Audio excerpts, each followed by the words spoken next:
Okay. We can end it later. You're recording. Read it. You want to read it? Yeah. Alright, cool. So here we are at the people's entrance of the Cityplex Towers in Tulsa, Oklahoma. Again, trying to speak to Congressman Hearn. His staffers have again refused to come downstairs and engage with us or take our letter in person. We want to stop here just to showcase the people's entrance and the upkeep and the beautiful interior design that we have here at Oregon. So that being said, we're going to go up the second floor, call them again. We'll film the call. We're going to slide that letter under the door and be on our way. Recording.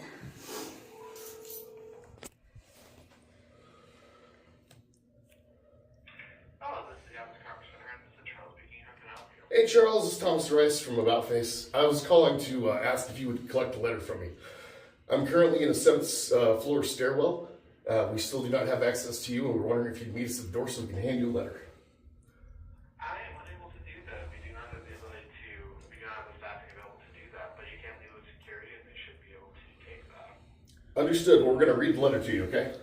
All right, Representative Hearn, as veterans, active military, and military family members, we denounce the Trump administration's criminal and unprovoked strikes in Iran and have urgently demanded an immediate end to this reckless operation.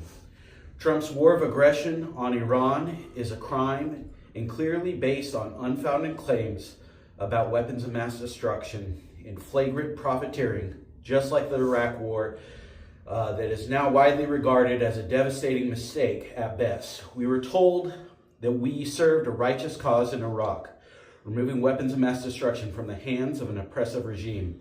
But instead, we witnessed and carried out decades of senseless death and destruction at U.S. taxpayer expense. We align with Republican calls for no more endless wars and government outreach. How much longer will we have to watch your negligence and unwillingness to wield your congressional authority against the unchecked use of sovereign power that contributes to waste on another war that the American people don't want?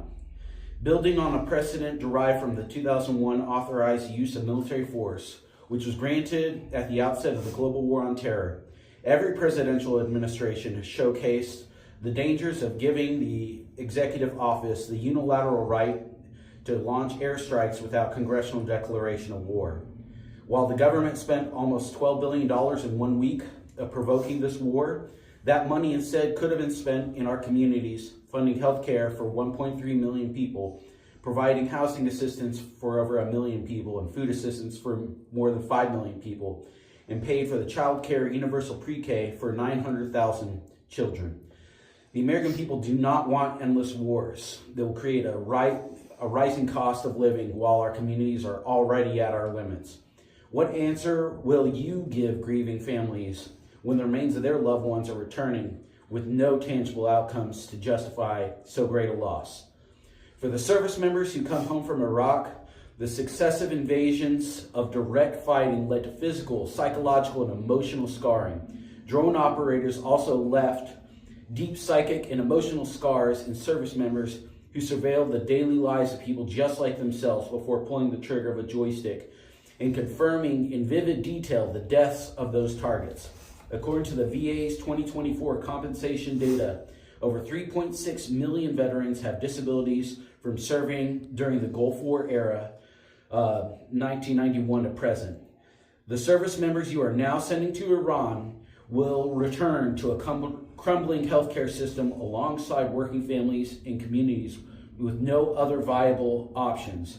How much richer did Congress members get from sending us there? From every bomb dropped, from every drop of blood spilled, from every prescription filled, from every apartment vacated and home foreclosed. We have not forgotten, and we will not stand by while it happens again. Congress must act to stop these illegitimate wars, and as such, we demand that you repeal the 2001 authorized use of military force and vote no to any supplemental funding requests from the Pentagon for this disastrous war. Sincerely, About Face, Veterans Against the War. Hey, thank you for listening to us. I really appreciate that. We will be back to talk to you again. I'll see about setting up a meeting and possibly getting face-to-face. Does that sound all right? More than willing to receive a meeting request, so feel free to submit that online. Okay, we're going to do that. We'll do that today. Thanks for hearing us out. Have a good day. submit it through the. Let's go submit it to the people's door, to the people's mailbox. So this is where Tulsa constituents, veterans. Here, let's get. Are you kidding yeah, me? we gotta It's get- not that Let's one. get into the mailroom. Yes. Okay, we've entered the mailbox. Yes. This is where Tulsa constituents get to give their grievances to Hearn's office. Yes. They don't have no staffers. I mean, I'll volunteer. Yes. Okay, you need a staffer, Hearn? I got you. All right. Here's your letter. Democracy. Democracy! Yay.